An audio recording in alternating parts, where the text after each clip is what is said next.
नमस्कार, मी समीक्षा बेंडे. एडीएन बातमीपत्रात आपलं स्वागत. आजच्या दिवसभरात घडलेल्या घटनांचा आढावा आपण घेणारच आहोत. त्यापूर्वी एक नजर टाकूयात आजच्या ठळक घडामोडींवर. राज्यात जीपीएसचा धुमाकूळ असताना नगरपालिकेनं पाजलं रासायनिक प्रक्रिया न केलेलं दूषित पाणी. 72 तासांपासून ब्लिचिंग, क्लोरीन गॅस व रसायन अभावी कन्नड नगर परिषद जलशुद्धीकरण केंद्र बंद.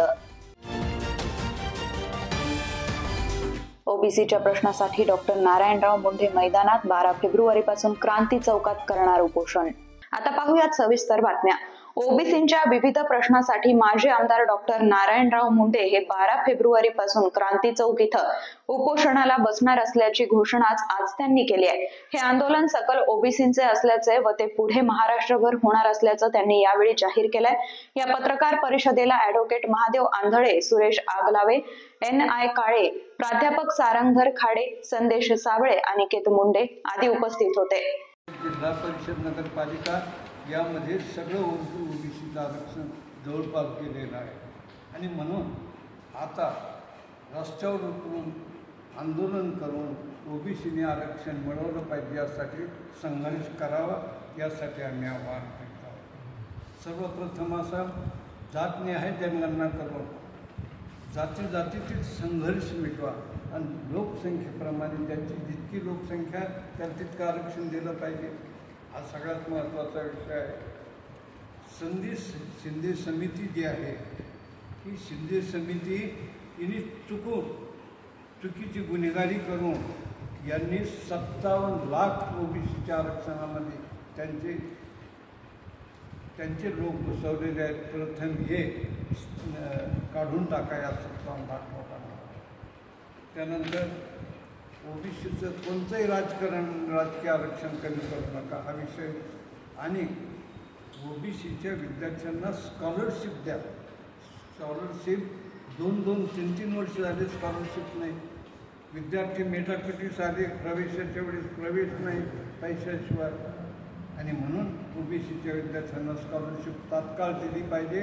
नसता आम्हाला विद्यार्थ्यांसह आंदोलनात बसायचं आहे 12 तारखेला. 12 तारखेला काय? 12 तारखेला उपोषण, लाक्षणिक उपोषण आणि आमरण उपोषण. कुठं राहणार आहे? क्रांती चौक. ओबीसीचे नेते सत्ताधारी पक्ष छगन भुजबळ हे आहेत, म्हणजे ते ओबीसीच्या बाजूने लढण्याचं दाखवतात. मग ते अपयशी ठरले असं वाटतंय का तुम्हाला? होय, त्यांच्या वयमानाने त्यांना रस्त्यावर येता येणार नाही, पण आम्हाला रस्त्यावर यायचं आहे ना. आम्ही अजून सक्षम आहोत रस्त्यावर येणार. भुजबळ साहेबच काय आम्हाला आपलं काम केलं पाहिजे. एकाच नेत्यावर अवलंबून राहून चालत नाही ना.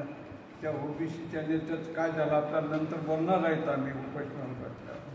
म्हणजे तुम्हाला असं वाटतं का की कुठेतरी आता ओबीसीच्या आरक्षणाला कुठेतरी धक्का लागण्याचा प्रयत्न दिसून येत आहे? झाला आले. तुम्ही रिपोर्टिंग विचारून घ्या कलेक्टर, कमिशनरला. ओबीसीच्या जागा कमी केल्या, अजून काय पाहिजे? जरांगे पाटील आता पुन्हा मुंबईची कूच करणार आहे. विषयच नाही. सगळे सोयऱ्याचे मुद्दा आपल्यामध्ये ते रद्द केला पाहिजे.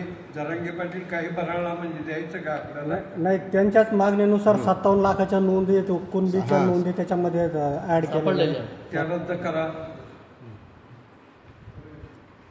जरांगे पाटील देशाचं राज्य मागतात, ते दिलं पाहिजे का आपण? नाही, आता ओबीसी थेट सगळे सोऱ्यावर ते अडून बसलेले आहेत. ते देऊच नका. देण्यास काय, हेच 57 लाख रद्द करा, नवीन द्यायचं काय प्रश्नच येत नाही. प्रशासन का म्हणजे असं जरांगे पाटील परत आश्वासन देत राहील? ते प्रशासन दबावाखाली निर्णय घेतंय. म्हणून आता ओबीसीला आंदोलन करून एक आपला दबाव गट तयार केला पाहिजे. कन्नड येथील जलशुद्धीकरण केंद्र 72 तासांपासून बंद असून 2 फेब्रुवारीपासून केंद्राचा सर्व रासायनिक साठा संपला. त्यानंतर 2 व 3 फेब्रुवारी रोजी प्रशासनानं शहराला चक्क रासायनिक प्रक्रिया न केलेला पाणी पुरवठा केला असल्याची धक्कादायक बाब माजी नगराध्यक्ष संतोष कोल्हे यांच्या पाहणी दरम्यान उघडकीस आली. राज्यात धुमाकूळ घातलेला जीबीएस विषाणू क्लोरिनेशननेच नष्ट होत असतो, इतकी गंभीर बाब सोशल मीडियातील कौतुकानं विसरून गेले. दिनांक 5 फेब्रुवारी रोजी सायंकाळी 6 वाजेला राष्ट्रवादी काँग्रेसच्या जिल्हाध्यक्ष तथा माजी लोकनियुक्त नगराध्यक्ष स्वाती संतोष कोल्हे व राष्ट्रवादी काँग्रेसचे नेते माजी नगराध्यक्ष संतोष किसनराव कोल्हे कन्नड शहरातील प्रतिष्ठित नागरिक, पत्रकार व अधिकारी यांच्यासोबत जलशुद्धीकरण केंद्राला भेट दिली. त्या भेटीवेळी जलशुद्धीकरण केंद्र बंद व ओस पडलेलं होतं. 2 फेब्रुवारी पासून केंद्राचा सर्व रासायनिक साठा संपला. त्यानंतर 2 व 3 फेब्रुवारी रोजी प्रशासनानं शहराला चक्क रासायनिक प्रक्रिया न केलेला पाणी पुरवठा केला असल्याची धक्कादायक बाब पाहणी दरम्यान उघडकीस आली. माजी नगराध्यक्ष संतोष कोल्हे यांना ही बाब कळाल्यावर त्यांनी पाणी पुरवठा कर्मचाऱ्यांना धारेवर धरलं. ही घटना कर्मचाऱ्यांनी प्रशासनाला कळवली. त्यानंतर घाबरलेल्या नगरपालिका पाणी पुरवठा विभागानं जलशुद्धीकरण केंद्रच बंद करून ठेवलं. तेव्हापासून तर 72 ते 75 तासांपासून जलशुद्धीकरण केंद्र बंदच आहे. माजी नगराध्यक्ष संतोष कोल्हे यांनी साठा खोलीची पाहणी केली असता तिथं साठा आढळून आला नाही. त्यांनी याबाबत विचारणा केली असता त्यांच्यामध्ये पळापळ सुरू झाली व कर्मचारी पुढे येऊन माहिती देण्यास टाळाटाळ करू लागले. तर नंतर सर्व पत्रकारांसमवेत त्यांनी नगरपालिकेच्या स्टॉक रजिस्टर व अभिलेखाचे तपासणी सुरू केली. अभिलेखाची तपासणी केली असता अजूनच धक्कादायक बाब समोर आली. नगरपालिकेच्या पाणी पुरवठा अभिलेखानुसार दिनांक 28 जानेवारी दुपारी 2ऱ्या शिफ्टमध्ये नगरपालिकेच्या रासायनाचा साठा संपलेला असल्याचं नमूद केलेलं आहे.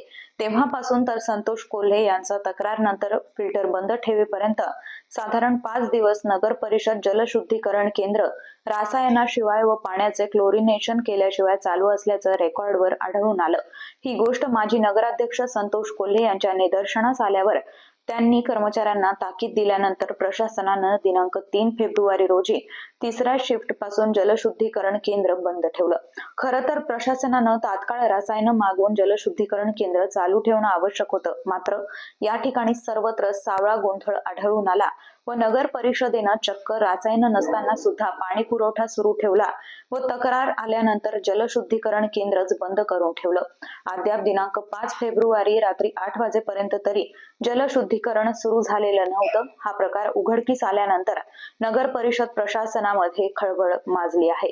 यावेळी माजी नगरसेवक युवराज बनकर, बंटी काशीनंद, रवींद्र राठोड, संतोष निकम, अनिल गायकवाड, राहुल वाघ, अमोल पवार, असद शेख, नगर परिषद कर्मचारी प्रशांत देशपांडे, बाजीराव थोरात, सुनील भाले, शिवा निकम, लंकेश गायकवाड, सोहेल पत्रकार, प्रवीण जंजाळ, सुरेश चव्हाण, सहयोग जावळे, किशोर क्षीरसागर आदींची उपस्थिती होती.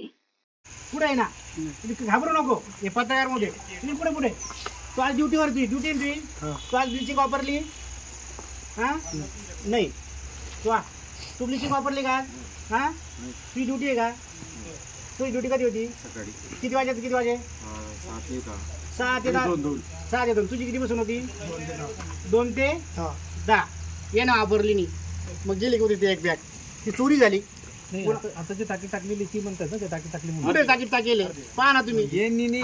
टाकी टाकले पाणी पिलं पाहिजे का नाही म्हटलं पण यांनी टाकली ना. येणं टाकली का? येतं कर्मचारी ना म्हणून.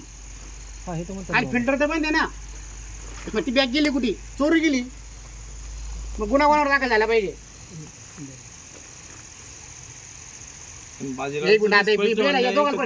यांना विचारतो मग सांग. तू सकाळी ड्युटी राहिला तेव्हा ब्लिचिंग होती का? हा होती का? मग ती चोरी गेली, ती कुठे गेली? फिल्टर मध्ये का नाही? मग ती गेली कुठे? देशपांडे दाखल करा. कोणाच्या शिफ्ट मध्ये झाला? त्या शिफ्ट मध्ये होती का? यानं तुला हँडओव्हर केलं तर अर्धी बॅग दिली का? दिली असेल तुला दाखवणं पडेल ते. खरं सांग, दिली का? खुलताबाद शहरातील स्टेट बँक ते जुना बस स्टँड रोड या रोडचं काम निकृष्ट दर्जाचं होत असल्याचे नागरिकांकडून आरोप होत असून या कामाविषयी आमचे प्रतिनिधी मच्छिंद्र घोरपडे यांनी आढावा घेतलाय.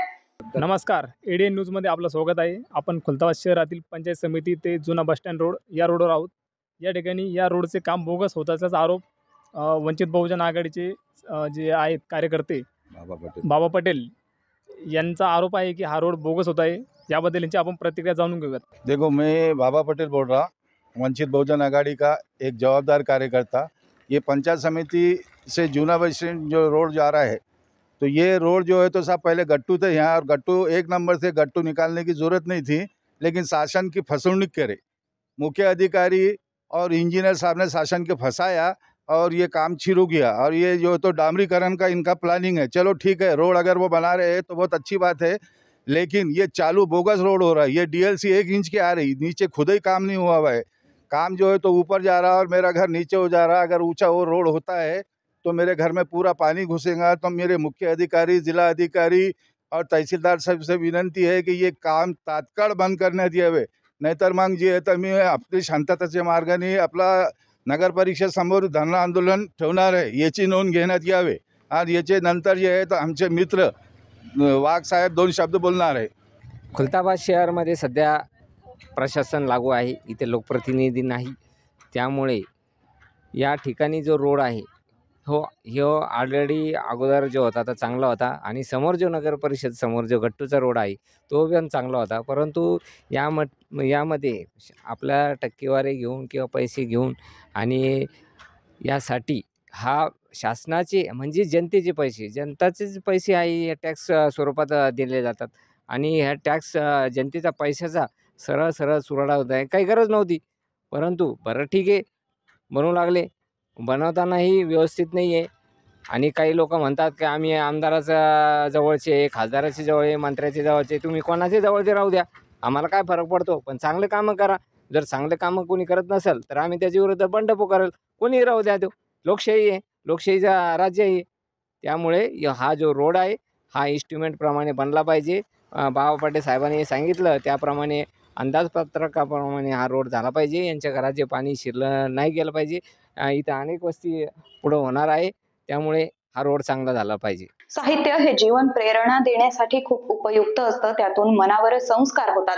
असे मनावर प्रेरणा करून शिक्षणाचा संस्कार देणारं साहित्य निर्माण व्हावं असं प्रतिपादन जिल्हाधिकारी दिलीप स्वामी यांनी आज MIT मध्ये केलंय।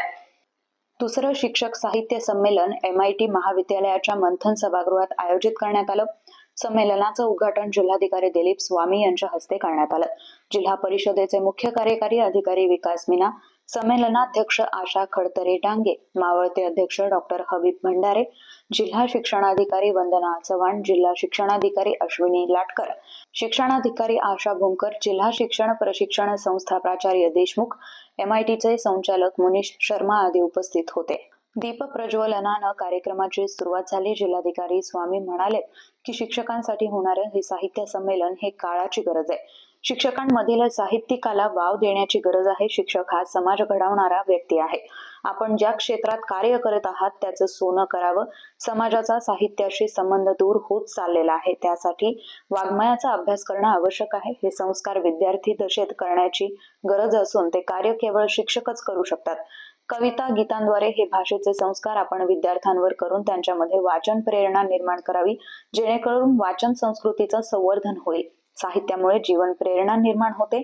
सकारात्मक बदलाची सर्व प्रेरणा ही साहित्यातून मिळते। प्रत्येक विद्यार्थ्यांपर्यंत साहित्य पोहोचू शकतं, त्या दृष्टीनं अशा साहित्य संमेलनाची गरज आहे।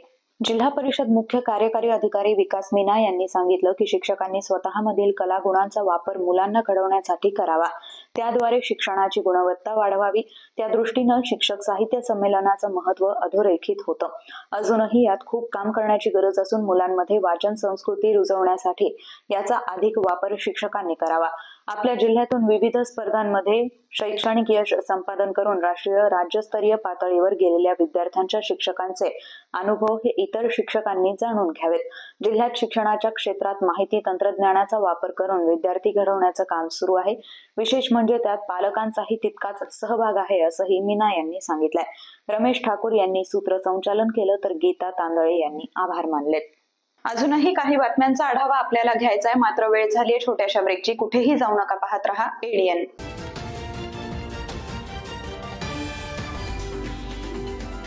अनेकांच्या मनात स्वप्न असते की देशाची सेवा करायची, परंतु काही लोकच योग्य प्रशिक्षण घेऊन ते वास्तवात पूर्ण करतात। वास्तविक सैनिक बनणे सोपं काम नाही, कारण प्रशिक्षणाच्या मैदानापासून ते युद्धाच्या रणांगणापर्यंत प्रत्येक क्षण संघर्षमय असतो.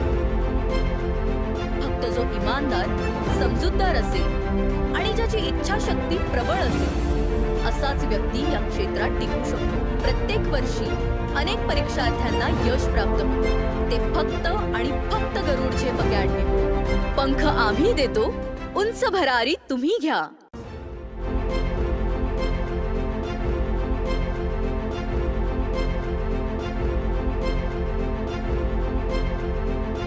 शिक्षण असो किंवा नोकरी, कुठल्याही कामानिमित्त छत्रपती संभाजीनगर येथे येत असाल तर तुमच्या घरगुती जेवणाची चिंता आता मिटली.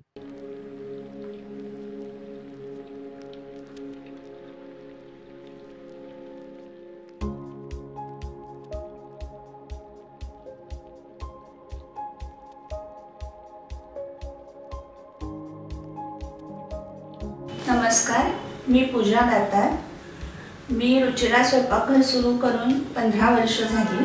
सुरुवातीला रुचिरा स्वयंपाकघर सुरू करताना माझी आवड म्हणून सुरू केलं, पण त्याचं व्यवसायात हळूहळू रूपांतर झालं. रुचिरा स्वयंपाकघर हे स्वतःच्या जागेत 2009 पासून संभाजीनगर खडकेश्वर येथे सुरू आहे. तेथून मला अनेक साऱ्या ऑर्डर्स मिळत गेल्या. एका मोठ्या शाळेचं मला कॉन्ट्रॅक्ट मिळालं होतं. मी रोज 2200 लोकांना जेवण देत होते 5.5 वर्ष. नंतर मी पूर्ण कॉन्सन्ट्रेशन रुचिरा स्वयंपाकघर खडकेश्वर येथे केलं. तेथील फीडबॅक म्हणाल तर सगळी मेडिकलची मुलं जे घरापासून दूर राहतात त्या लोकांना आपल्या घरासारखं जेवण रुचिरामध्ये मिळतं असं प्रत्येकजण आनंदाने सांगत असतो मला. आणि मी तर म्हणते की तुम्ही ते पे करून जेवता, पण ते म्हणतात की नाही, पे हा भाग वेगळा आहे, पण आमच्या शुभेच्छा आणि सदिच्छा जास्त महत्त्वाच्या आहेत. तसंच रुचिरा स्वयंपाकघरात आपण आपल्या घरच्यासारखं अन्नधान्य निवडून, भाज्या निवडून, अतिशय स्वच्छता राखून स्वयंपाक करतो. स्वयंपाकात घरगुती मसाले 80% वापरले जातात. माझा कटाक्ष क्वालिटी मेंटेन करण्यावर असतो, त्यामुळे मी किराणा जास्तीत जास्त चांगल्या क्वालिटीचा आणते. तसंच भाजीपाला जाधव मंडईतून आणते, त्यामुळे ताजा स्वच्छ भाजीपाला मिळतो. त्यामुळे आपल्या स्वयंपाकाची चवही उत्तम राखता येते आणि आरोग्यपूर्ण स्वयंपाक होतो. घरगुती जेवणाच्या चवीसाठी एकदा अवश्य भेट द्या रुचिरा स्वयंपाकघर येथे. मस्त मास्क पहना रे तूने. Thank you sir. वो जान बचाने के लिए पहनना पड़ता है ना सर. रेडीमेड है या टेलर मेड है? ऑनलाइन ऑर्डर किया है सर. एक और है क्या? है ना सर. देना. बहुत मस्त लगे आपको. ये ना सर. सर ना भाई, जान बचाने के लिए बाइक चलाते वक्त सिर्फ खोपड़े पे मास्क पहनेगा तो खोपड़े को कौन बचाएगा? समझ गया सर. हेलमेट ऑनलाइन ऑर्डर कर, वरना हमेशा के लिए ऑफलाइन हो सकता है. Okay sir. ये ले. चल हम ये भी ऑनलाइन भर दे. हेलमेट पहने, ट्रैफिक नियमों का पालन करे, जिंदगी के सफर को सुरक्षित रखे.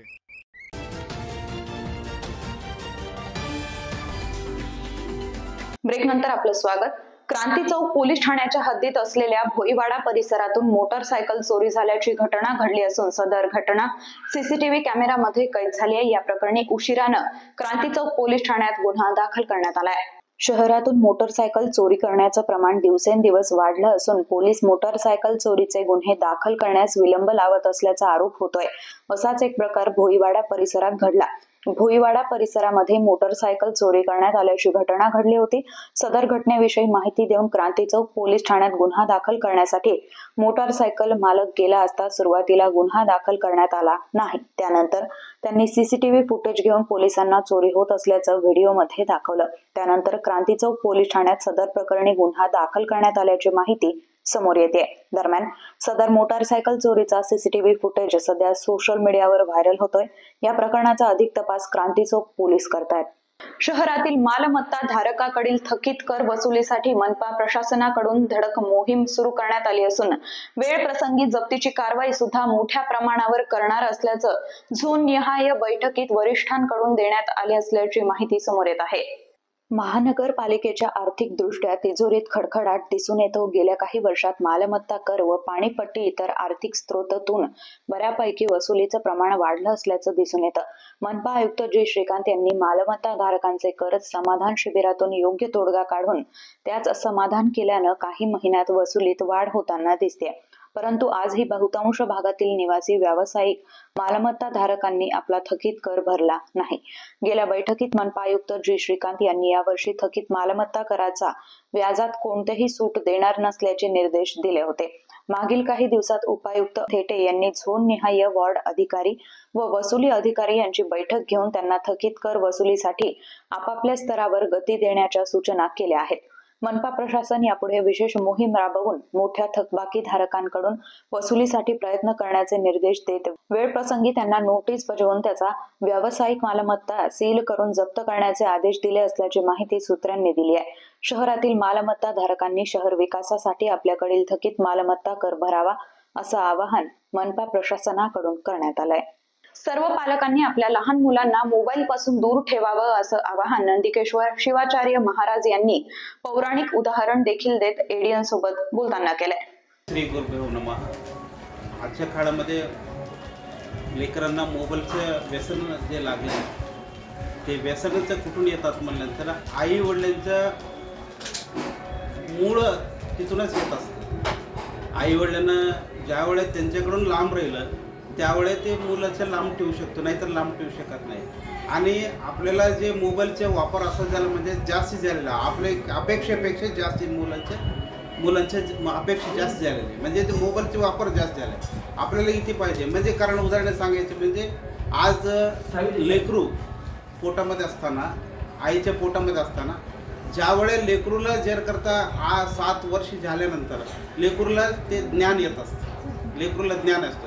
उदाहरण सांगायचं म्हणजे महाभारतमध्ये अभिमन्यू ज्यावेळेस सुभद्रेच्या पोटामध्ये होतो, ज्यावेळेस सुभद्रेच्या पोटामध्ये असताना ज्यावेळेस सुभद्रेने ज्यावेळेस ती कृष्ण त्याला घेऊन जातात म्हणजे त्यांच्या माहेरला घेऊन जात असताना ज्यावेळेस कृष्ण त्याला टाइमपास होण्यासाठी कृष्णाला काहीतरी त्यांना भाऊ मला काहीतरी सांगा म्हणल्यानंतर ज्यावेळेस कृष्णाला चक्रव्यूहाचे विध सांगतात, ज्यावेळेस चक्रव्यूहाचे विध सांगत असताना त्यावेळेस सांगता गेल्यानंतर सुभद्रेला झोप लागते नंतर ज्यावेळेस विषय झोपल्यानंतर त्याला हो हो हो शब्द येऊ लागला. हो शब्द येऊ लागल्यानंतर त्यावेळेस ते कृष्णाला बघतात हे हो म्हणायचे शब्द कुठून आला. मग बघितलं तर सुभद्रे झोपला. ज्यावेळेस सुभद्रे झोपल्यानंतर त्यावेळेस बघितल्यानंतर पोटामध्ये असलेल्या मुलाचे होते शब्द येऊ लागले. मग त्यावेळेस त्यानं अभिमन्यू काय केलं म्हणजे ते कृष्ण महाभारत आहे ते कधी पुढे आता त्याच्या तुम्हाला सगळ्या लोकांना माहिती आहे. पण इथं काय झालं म्हणजे ते पोटामध्ये असताना सुद्धा लेकराचं ज्ञान असतो म्हणून ह्याच्यामधून आम्हाला उदाहरणे कळतात. त्याच्यासाठी आपण बी सुद्धा ज्यावेळेस आपण पोटामध्ये असतो त्या पोटामध्ये असताना गर्भवती असलेल्या आईनं ज्यावेळेस मोबाईल लांब ठेवावं लागते आणि ते जन्म झाल्यानंतर आपले आवश्यक किती आहे तेवढाच आपण मोबाईलचा वापर करावा. आणि दुसरा एक म्हणजे आपण ज्या मोबाईल जेवत असताना मोबाईल, चलत असताना मोबाईल, ह्याच्यावर असताना मोबाईल आणि ज्याच्या घासाठी वापर करायचे त्या वापर करण्यामुळे आपल्या लेकराला समाधान करण्यासाठी आपण फर्स्ट मोबाईलचा वापर करतो. ते वापर करणं चुकीचा. याकरता आज चुकीचं असल्यामुळे त्यांच्या एक डोळे जातात, एक त्यांच्या ज्ञानामध्ये हँग व्हायला, त्याच्या थोडा अवयवावर परिणाम पडायले. त्याच्यामुळे आई वडिलांना त्याच्यामध्ये लांब ठेवलं असलं त्यांचे व्यवस्थित पोराचे जीवन होतात. महापुरुषांची प्रतिमा न लावल्याचा आरोप करत महाराष्ट्र रिपब्लिकन पक्षाच्या आंदोलनानंतर स्वामी विवेकानंद इंग्लिश स्कूल बाजार सावंगीच्या संस्था चालकांना जाहीर माफी मागितली. त्यानंतर प्रकरण निवळलं असल्याचं बघायला मिळालंय.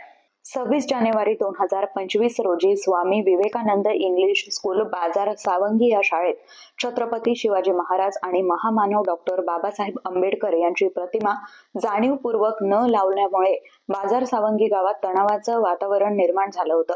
महाराष्ट्र रिपब्लिकन पक्षाचे पदाधिकारी, कार्यकर्ते व गावकऱ्यांनी ही घटना पक्षाचे जिल्हाध्यक्ष राहुल जी वडमारे यांनी घटनेची व्हिडिओ रेकॉर्डिंग व फोटो जमा केले आणि शिक्षणाधिकारी यांना तात्काळ तक्रार दिली. त्यानंतर संस्था चालक साळुंखे व बाकी शिक्षक यांना जाब विचारला म्हणून बाजार सावंगी गावातील चौकात येऊन छत्रपती शिवाजी महाराजांच्या पुतळ्याला साक्षी धरून संस्था चालकांनी जाहीर माफी मागितली व दिलगिरी व्यक्त केली आहे आणि यापुढे शाळेत अशी कोणतीच घटना घडणार नाही याची सर्व साक्षी ग्वाही दिली आहे। यावेळी जिल्हाध्यक्ष राहुलजी वाडमारे, जिल्हा संघटक रतन जाधव, जिल्हा सचिव बापूसाहेब चाबुकस्वार, जिल्हा उपाध्यक्ष संजय चव्हाण, अपंग आघाडी जिल्हाध्यक्ष संजय बनकर, रतन धनेधर, विठ्ठल खरात, भगवान धनेधर, प्रवीण गायकवाड, राहुल धनेधर, अमोल धनेधर उपस्थित होते। बाजार सावंगी या ठिकाणी Swami Vivekananda international English school इथं आम्ही महाराष्ट्र रिपब्लिकन पक्षाच्या वतीने सर्व पक्षाचे पदाधिकारी इथं आलो होतो। या कारणाने 26 जानेवारी रोजी स्वामी विवेकानंद इंटरनॅशनल स्कूल येथे पूजन करतेवेळी डॉक्टर बाबासाहेब आंबेडकर व छत्रपती शिवाजी महाराज यांची प्रतिमा ठेवून तिथं पूजन करण्यात आलं नाही।